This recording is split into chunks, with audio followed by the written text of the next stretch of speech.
Hello everyone, welcome to Only IS.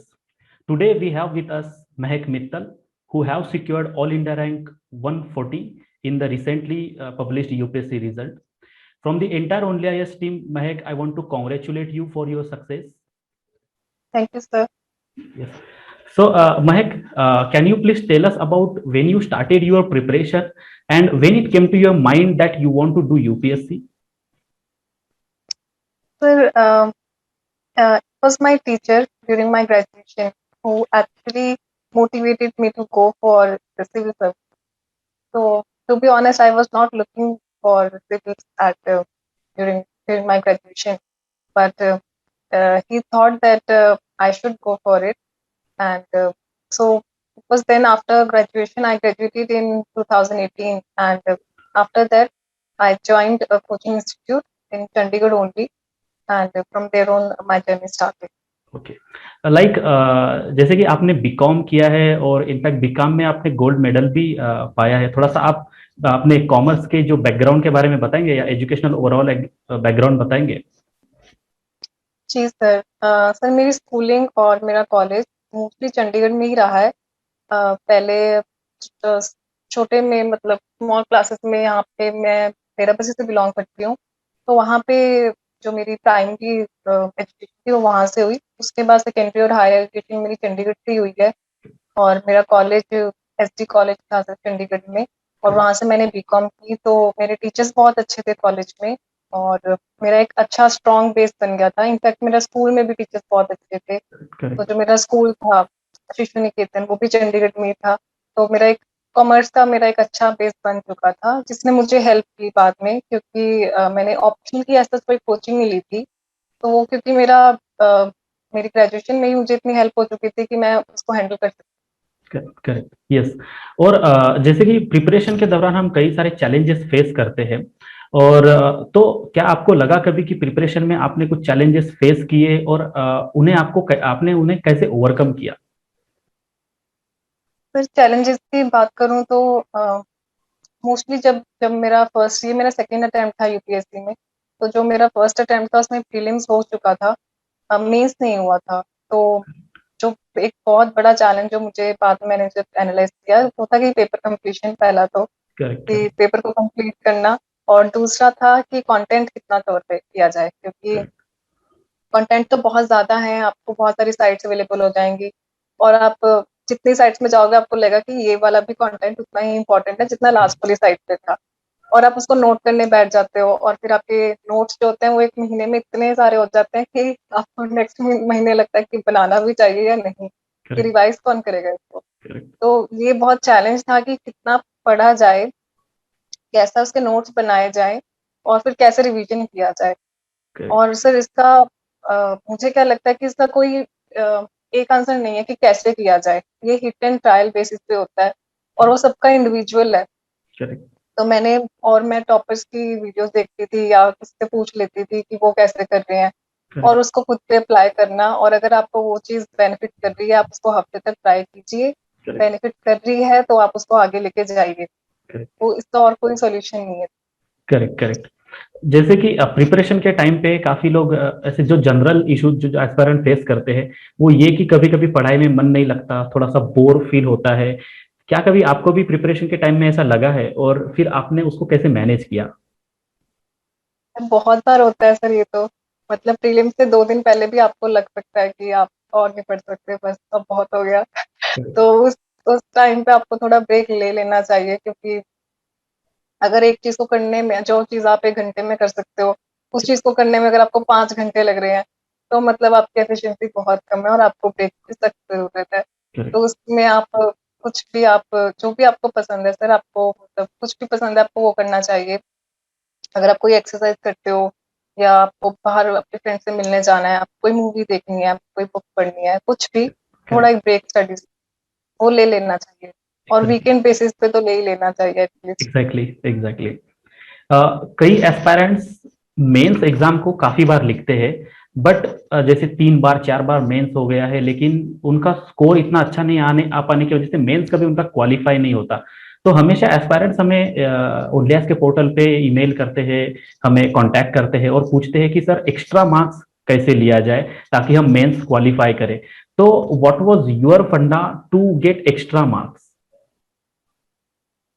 Sir इसमें I think important है कि आप पहले जो आपने आंसर्स लिखे हैं उसको आप चेक कीजिए कि आपकी गलती कहाँ हो रही है, तभी आप उस पर काम कर पाएंगे।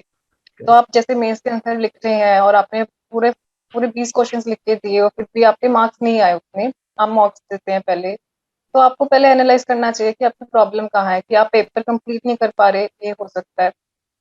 दूसरा, आपको क्वेश्चन समझ नहीं आ रहे हैं, कि आपको कंटेंट पता है पर आपको क्वेश्चंस नहीं पता चल रहा है कि लिखना क्या है इसके अंदर। करेक्ट। तीसरा, आपको समझ नहीं आ रहा है कि लिखना कैसे है, कि आपको पता है, आपको क्वेश्चन समझ आ गया कि ये पूछा जा रहा है, पल्लवा डायनेस्टी के बारे में पूछा जा रहा है, बट आपको पता नहीं चल रहा कि भाई पहले इंट्रोडक्शन में कैसे लिखे, कंक्लूजन में क्या लिखे, तो उसमें ही 15 मिनट 10 मिनट वेस्ट हो जाते हैं, जो कि एक आइडियल टाइम है पूरे आंसर को अटेम्प्ट करने के लिए।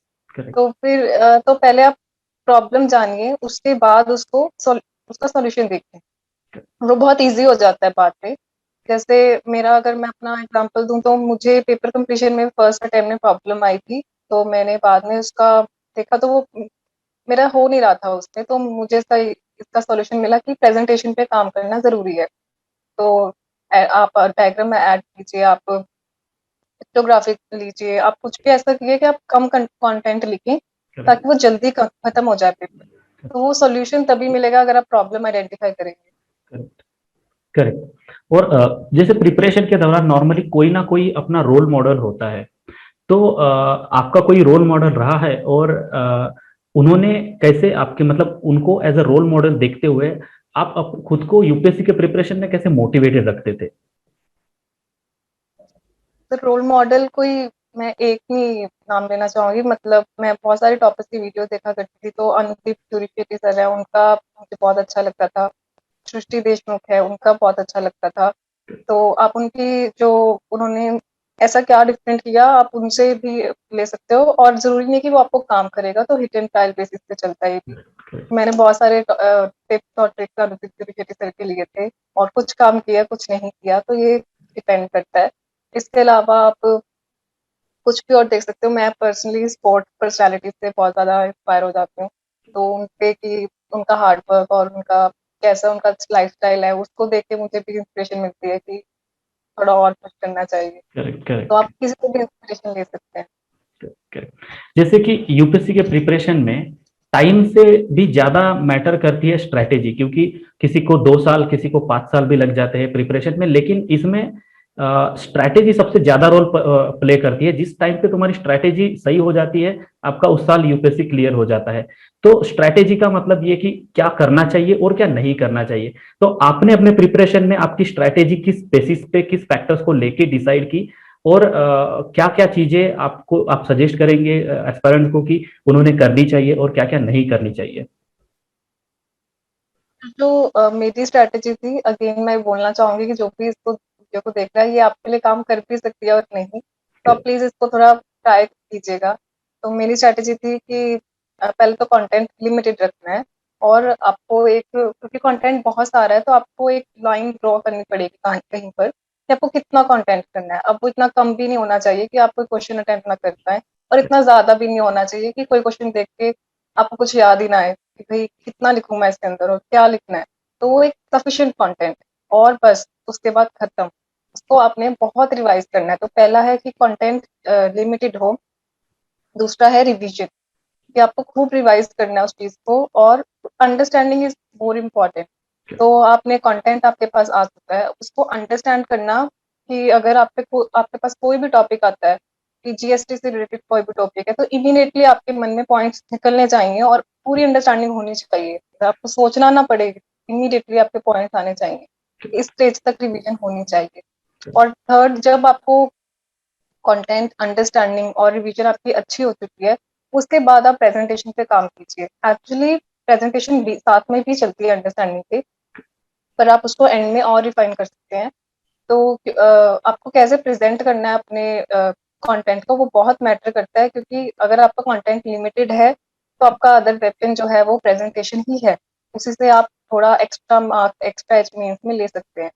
तो वो उसके लिए आप मैप ड्रॉ कीजिए, या कुछ भी और एक्स्ट्रा, जो जिसको हम एक्स फैक्टर बोलते हैं मीन्स में, वो प्रेजेंटेशन है आई थिंक मेरे लिए। जैसे कि कभी कभी पेपर में हम कोई भी एक पेपर लेते हैं, जैसे GS1, GS2, GS3, किसी भी पेपर में कभी कभी ये होता है कि उन 20 क्वेश्चंस में, उन 20 क्वेश्चंस को देख के हमें ये लगता है कि इसमें से कुछ क्वेश्चंस तो मेरे फेवरेट है, मुझे बहुत ही अच्छे से आते हैं, और कुछ क्वेश्चंस हमें इतने ज्यादा अच्छे से नहीं आ रहे होते हैं। तो काफी बार ऐसे हो जाता है आंसर राइटिंग प्रैक्टिस करते वक्त एस्पायरेंट से, कि वो लोग जो क्वेश्चंस आते हैं उनके ऊपर इतना लिख लेते हैं कि एक तो वर्ड लिमिट भी क्रॉस हो जाती है, और उसमें टाइम भी इतना चला जाता है कि बाकी के क्वेश्चन फिर वो अटेम्प्ट नहीं करते। तो इसके लिए कैसे हम स्ट्रेटेजाइज कर सकते हैं कि हमें कैसे डिसाइड करना चाहिए कि सारे क्वेश्चन हम अटेम्प्ट भी कर पाए, और जो क्वेश्चन हमें अच्छे से भी आ रहे हैं फिर भी हमें उसमें इमोशनल ज्यादा ना होके उसको उतने ही वर्ड्स लिखे जितने की पूछे गए हैं। सर ये प्रॉब्लम मेरे साथ भी हुई थी, तो मुझे तो पता है कि कैसा होता है। मैंने मॉक्स में ये प्रॉब्लम बहुत देखी है मेरे आंसर्स में। तो उसका बेस्ट सॉल्यूशन है कि आप अपनी घड़ी जो है उसको बिल्कुल टाइमर की तरह साथ में रखें जब आप मॉक्स दे रहे हैं। प्रॉपर ऐसी सेटिंग में आप मॉक्स दीजिए कि अभी जैसे आप मेंस में ही लिखने बैठे हुए हैं और अपनी घड़ी बिल्कुल साथ में रखिए। और इसका मैंने क्या निकाला था, मैंने भी टॉपर्स से और देख के ये निकाला था कि आप एग्जैक्टली देख लीजिए कि अगर 1 बजे मैंने शुरू किया है और 1:30 बज गए हैं, तो इतनी देर में मेरे 3 क्वेश्चन खत्म होने चाहिए बस। अब वो कैसे खत्म करना है ये आपके सिरदर्दी है, मुझे नहीं पता, बस खत्म होना चाहिए वो। तो 1.5 घंटे में, और अगर नहीं आप 5 मिनट का बफर लेके चलिए क्योंकि इतना चलता है, तो 5 मिनट का बफर, तो 35 तक 3 क्वेश्चन 10 मार्कर्स होने चाहिए। तो ये आपका आप ऐसे ही और डिसाइड कीजिए कि नेक्स्ट क्वेश्चन आपके 2 बज के इतने बजे तक होने चाहिए। तो ये मेरा तरीका था कि मैं ऐसे क्वेश्चंस देखती थी और इससे मुझे हेल्प हुई कि अपनी घड़ी को साथ में रखना और टाइम सेट कर देना कि इतनी देर में इतने क्वेश्चन खत्म करने हैं। जैसे कि कई बार ऐसे होता है कि यूपीएससी का अटेम्प्ट लोग 2 बार, 3 बार, 4 बार और उससे भी कई बार देते हैं, बट कुछ कुछ लोग मेंस, प्रीलिम्स तो कई बार क्वालिफाई कर लेते हैं, लेकिन 5 5 6 6 बार मेंस उनका क्वालिफाई नहीं होता। और कभी कभी हमें ये भी ऑब्जर्वेशन में आया है कि वो क्या करते हैं कि मेंस एक बार उन्होंने अपियर किया, तो उसके बाद सीधा नेक्स्ट ईयर के प्रीलिम्स के 1 2 महीने वो प्रीलिम्स प्रिपरेशन स्टार्ट करते हैं, और उसके बीच वाले टाइम में जो कि हमें लगता है कि उस टाइम वो एक आइडियल टाइम होता है कि अगर आपका मेंस क्लियर नहीं हुआ है तो आपने नेक्स्ट ईयर के मेंस के लिए उस गैप वाला जो टाइम है उसमें आपने आंसर राइटिंग इंप्रूव करनी चाहिए। तो कई लोग ऐसा नहीं करते। आपका जो पहला अटेम्प्ट हुआ उसके बाद आपने वो टाइम कैसे यूटिलाइज किया आंसर राइटिंग की प्रिपरेशन में? सर आई थिंक कोरोना ने मेरी बहुत हेल्प की इसके लिए, क्योंकि लास्ट ईयर जो 2019 का मेंस का रिजल्ट था वो बहुत लेट आया था, जनवरी में रिजल्ट आया था। करेक्ट। और उसके बाद तो आप प्रीलिम्स का ही पढ़ पाते हो, क्योंकि अगले साल अभी जून में आपके प्रीलिम्स आ जाएंगे। तो तब तक मुझे एक्सपेक्टेड था कि मेंस हो जाएगा, बट नहीं हुआ। तो पर फिर कोरोना आ गया, जिसकी वजह से मुझे 2 से 3 महीने एक्स्ट्रा मिल गए थे। उसमें मैंने मेंस पे काम किया था। तो मैं तो इस मामले में फॉर्चुनेट थी कि मेरा ये ऐसे हो गया।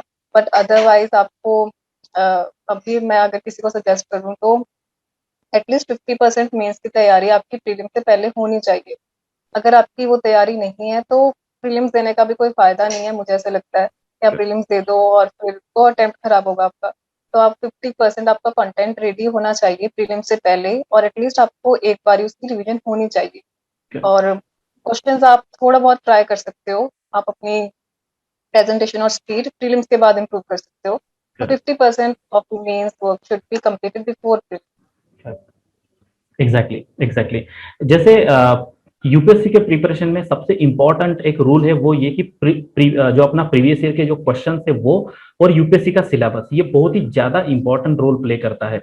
आपके प्रिपरेशन में प्रीवियस ईयर क्वेश्चंस और यूपीएससी के सिलेबस ने क्या रोल प्ले किया? फिर ये बहुत अच्छा है क्वेश्चन, क्योंकि जो यूपीएससी का प्रीवियस ईयर क्वेश्चन की बात आए, तो पहले तो सी सैट जो हम भूल जाते हैं, सी सैट में काफी क्वेश्चन रिपीट होते हैं, एक्चुअल में रिपीट होते हैं प्रीवियस ईयर क्वेश्चन से। तो उसके तो आपको बिल्कुल नहीं छोड़ने चाहिए। और जो प्रीलिम्स के हम प्रीवियस ईयर की बात करें, तो उसमें भी कुछ क्वेश्चन रिपीट हो सकते हैं, पर जो करंट अफेयर्स है उसको देखने का कोई फायदा नहीं मेरे अकॉर्डिंग, क्योंकि वो उस साल के करंट अफेयर्स होते हैं। बट अब बाकी और वैसे मुझे लगता है कि धीरे धीरे पैटर्न चेंज हो रहा है यूपीएससी में। तो आप हेल्प ले सकते हो, जो स्टैटिक पार्ट है जैसे हिस्ट्री, एएमसी, उसके लिए आप प्रीवियस ईयर रेफर कर सकते हो, और उसमें से कुछ क्वेश्चन कई बार रिपीट हो जाते हैं। मेंस की बात करूं सर, तो मेंस में तो बहुत रिपीट होते हैं कुछ क्वेश्चंस, स्पेशली ऑप्शनल, जैसे मेरा कमर्शियल अकाउंटेंसी था तो काफी क्वेश्चंस रिपीट होते हैं। तो उसमें तो आप इवन आप ये भी देख सकते हो कि अच्छा लास्ट ईयर आपको प्रोसेस अकाउंटिंग से आपको इससे एबीसी से ये क्वेश्चन आया है, तो नेक्स्ट ईयर कॉस्टिंग से नहीं आएगा, किसी और चैप्टर से आएगा। तो आप ये भी थोड़ा एजुकेटेड गैस आप लगा सकते हो। तो ऐसे ही आप जो बाकी जीएस के एग्जाम्स हैं, एथिक्स के एग्जाम्स हैं, वो प्रैक्टिस के लिए बहुत अच्छे हैं प्रीवियस ईयर क्वेश्चन, तो आप उन पे जरूर काम कीजिए और चेक करवाइए किसी और से या खुद से। और सिलेबस, उसकी इम्पोर्टेंस मुझे थोड़ी देर में पता चली, बट होपफुली मतलब थैंकफुली पता चल गई थी, क्योंकि स्पेशली उसका एथिक्स में बहुत रोल है। तो जितने भी की टर्म्स हैं एथिक्स के एग्जाम पेपर में, जितने भी, उसका कुछ भी आ जाए तो आपको इमीडिएटली आप उस पे मतलब आपको उसका पूरा 360 डिग्री पता होना चाहिए। जैसे प्रोबिटी आ गया या फिर गवर्नेंस आ गया, गुड गवर्नेंस आ गया, तो गुड गवर्नेंस गवर्नेंस पे कुछ भी क्वेश्चन आ सकता है, तो आपको इसका व्हाट, व्हाई, हाउ, व्हेन, ये सब आपको इस सारे क्वेश्चन के पास के दो दो तीन तीन पॉइंट होने चाहिए कि गवर्नेंस का क्या मतलब है, गुड गवर्नेंस का क्या मतलब है, एथिकल गवर्नेंस का क्या मतलब है, दोनों में डिफरेंस क्या है, इंपॉर्टेंस क्या है। तो आप जितने भी टर्म्स हैं उनको आइडेंटिफाई कीजिए, मैक्सिमम क्वेश्चंस पूछिए, हाउ, व्हेन, व्हाई, व्हाट, ऐसे, और उसका आप कंटेंट बनाइए। एथिक्स का पेपर बहुत आसानी से प्रिपेयर हो जाता है इससे। Correct correct. जैसे प्रिपरेशन के दौरान हमें जैसे डिसिप्लिन मेंटेन करनी होती है, खुद की कंसिस्टेंसी मेंटेन करनी होती है, जो कि काफी डिफिकल्ट है, क्योंकि हर दिन सेम चीज रिपीटेडली करना डेफिनेटली ये कॉमनली काफी डिफिकल्ट होता है। इन इन सारे चीजों में खुद का एक टाइम टेबल बनाना, क्योंकि टाइम टेबल काफी इंपॉर्टेंट होता है, ताकि क्योंकि टाइम टेबल रहने से हम थोड़ा स्टिक रह जाते हैं अपने एक शेड्यूल से। तो क्या आपका कुछ टाइम टेबल था, और कैसे आपने टाइम टेबल बनाया था यूपीएससी के प्रिपरेशन में? फिर मैं अपने डेज को डिवाइड करती थी कि 4 दिन मुझे पॉलिटी पढ़ना है, और मैं एक ही सब्जेक्ट को पढ़ती थी कि 2 दिन पॉलिटी, 2 दिन इकोनॉमिक्स, ऐसे। एक दिन में दो दो सब्जेक्ट तो मेरे से नहीं हो पाते थे, क्योंकि वो फ्लो नहीं बनता था मेरा। कई लोग करते हैं बट मेरे से नहीं होता था, तो एक दिन में एक सब्जेक्ट। और ऑप्शनल भी अवॉइड करती थी, सिर्फ एक दिन में अगर एक चीज पढ़ ली तो एक चीज, और पर उसको फिर 2 दिन तक कंटिन्यू करती थी। और तो ऐसे मेरा डेज में डिवाइड होता था, और हर डे पहले डेज में डिवाइड होता था, और फिर सब उसके टॉपिक्स कदर होते थे कि 2 दिन पॉलिटी करना है, तो पहले दिन में कितना लक्ष्मीकांत का कितना पोर्शन कवर हो जाना चाहिए। तो ऐसे मेरे टारगेट्स होते थे। और इसमें बहुत इंपॉर्टेंट है कि आप थोड़ा बहुत एक्स्ट्रा टाइम भी रखिए बीच में, बफर, मैं इसको बफर बोलती थी। तो आप अपने 2 दिन आपने रखे हैं, और उसके बाद 2 दिन इकोनॉमिक्स है, फिर एक दिन का आप ऐसे खाली छोड़ दीजिए उसको, और उसके बाद अपना फिर नेक्स्ट आगे प्लान कीजिएगा, क्योंकि हो सकता है वो दो दो दिन में नहीं हो पाता, आई कुछ कुछ रह जाएगा जो आप 5th डे कर सकते हो कम। तो ये मेरा प्लान होता था। और जैसे कि आपने आपका मेडिटेशन करना आपकी one of the favourite activity रही है, तो मेडिटेशन करना आपको पूरे प्रिपरेशन में जैसे कि स्ट्रेस मैनेजमेंट के लिए कितना हेल्पफुल रहा? फिर मेरा मानना है कि आपको खुद भी अच्छा फील होना चाहिए, तभी आप अच्छे से पढ़ भी सकते हो। करेक्ट। तो अगर, और इसमें इतनी ज्यादा सिटिंग होती है, बहुत ज्यादा, आप एक ही जगह बैठे रहते हो पूरा पूरा दिन, तो चांसेस हैं कि आप थोड़े मोटे भी हो सकते हो जनरली। करेक्ट। और आप बहुत बोरिंग भी हो जाता है वो पूरे दिन एक ही सीट पे बैठे रहना, कुछ नहीं और करना, बस पढ़ना। तो उसके लिए मुझे बहुत हेल्प करता था कि 40-45 मिनट्स आप दिन में अपना कुछ भी कीजिए। मैं योगा या मेडिटेशन करती थी। आप कुछ और भी कुछ भी ट्राई कर सकते हैं, थोड़ा फिजिकल एक्टिविटी आई थिंक ठीक रहता है, और आप इसको 4 to 5 डेज पर वीक आप रिपीट कर सकते हैं। तो ये थोड़ी डी स्ट्रेसिंग टाइप मेरे लिए एक्टिविटी हो जाती थी, जो बाद में आप एनर्जेटिकली वापस आके अपना कंटिन्यू कर सकते हैं। जैसे अभी यूपीएससी के प्रिपरेशन में दो तरीके के अप्रोच लोग फॉलो करते हैं। कुछ लोग इंटीग्रेटेड अप्रोच फॉलो करते हैं, और कुछ लोग सेग्रीगेटेड अप्रोच फॉलो करते हैं। इंटीग्रेटेड अप्रोच में जैसे कि प्री और मेंस का वो साथ साथ ही प्रिपरेशन करते रहते हैं, बट ज्यादातर लोग प्री को सेपरेट समझते हैं और मेंस को सेपरेट समझते हैं। तो आप इसके बारे में थोड़ा सा क्लैरिटी देंगे? फिर मेरे अकॉर्डिंग प्री, मेंस और इंटरव्यू तीनों की प्रिपरेशन अलग होती है, पर वो अलग सिर्फ एंड स्टेज पे होती है। इनिशियल स्टेजेस पे तीनों का ऑलमोस्ट बेस सेम है। तो आप अगर कोई भी चीज पढ़ रहे हो, आप हिस्ट्री पढ़ रहे हो, तो वो कंटेंट चेंज नहीं होने वाला, किसी भी इंटरव्यू के लिए भी, मेंस के लिए भी, प्री के लिए भी कंटेंट सेम रहेगा। आपको चेंजेस कहाँ पे आएंगे कि अगर प्री के लिए पढ़ रहे हो तो आपको ज्यादा फैक्ट्स पे ध्यान देना है, मेंस के लिए पढ़ रहे हो तो आपको एनालिटिकली ज़्यादा उसको देखना है कि ये चीज़ कैसे हुई, क्यों हुई, रीज़न क्या थे, कंक्लूजन क्या था। तो उसको एनालिटिकल माइंड से थोड़ा ज़्यादा देखना है। इंटरव्यू के बेसिस पे आपका वो रेलेवेंस है या नहीं टॉपिक, या अभी करंट से रिलेटेड है, वो उस टाइम में चला जाता है। तो इंटीग्रेटेड शुरू में इंटीग्रेटेड होनी चाहिए, पर जैसे प्रीलिम से 1 महीना पहले आप फुल प्री मोड में चले जाएँ और प्री के बाद तो पूरा मेंस में तो आप फैक्ट्स वगैरह इतना ध्यान नहीं उस पे देना चाहिए। बस अपने थोड़ा डेटा जो इम्पोर्टेंट है मेंस भर्ती, आप उसको रखिए, बाकी फैक्ट्स वगैरह इतना इम्पोर्टेंट नहीं, और फिर इंटरव्यू का अलग प्रोसीजर है। तो इनिशियली दे वो तीनों की इंटीग्रेटेड मेरे अकॉर्डिंग है। जैसे प्रिपरेशन में तीन मैजिकल वर्ड यूपीएससी के प्रिपरेशन में लोग ज्यादातर यूज करते हैं, और वो तीन मैजिकल वर्ड लोग कहते हैं कि रिवीजन, रिवीजन और रिवीजन। तो are this really three magical words? What you think? Actually these are 3 magical words, और इसमें अगर मैं थोड़ा इम्प्रोवाइज़ करूँ तो content, revision, understanding and presentation, correct. ये मेरे लिए 4 ज़्यादा मुझे लगता है जो मेरा स्ट्रैटेजी मेरी स्ट्रैटेजी थी। क्योंकि रिवीजन इसलिए इम्पोर्टेंट है क्योंकि इतना कंटेंट होता है आपके पास, आप भूल जाओगे, मतलब नहीं याद रहता वो। आप 2 महीने पहले 2 हफ्ते पहले आप पॉलिटी पढ़ के हटे हो, पूरी अच्छे से बिल्कुल चमका दिया आपने, और उसके बाद आप एक 1 हफ्ता आप इकोनॉमिक्स पढ़ने बैठ गए हो, उसके बाद पॉलिटी तो फिर आधी रह जाएगी। तो ये है कि आपको दोबारा-दोबारा उसकी रिवीजन बहुत ज़्यादा इम्पोर्टेंट है। ऐसे ही मेंस में आपको इतना डेटा जो होता है वो कोट करना होता है। इकोनॉमिक्स के पेपर में तो बोलते ही डेटा कोट करने के लिए, तो आपको वहाँ पे भी बहुत अपना देखना पड़ता है, रिवाइज़ बहुत करना पड़ता है। तो आपके पास कंटेंट अच्छा होना चाहिए, फिर उसकी आपको रिवीजन खूब करनी चाहिए, फिर अंडरस्टैंडिंग और प्रेजेंट। अब एक सेकंड लास्ट क्वेश्चन मैं पूछूंगा आपसे कि मेंस और प्रीलिम्स का जो थोड़ा सा अप्रोच डिफरेंट है। प्रीलिम्स के लिए तो ऑब्जेक्टिव अप्रोच है, हमें काफी ज्यादा स्पेसिफिक रहना पड़ता है।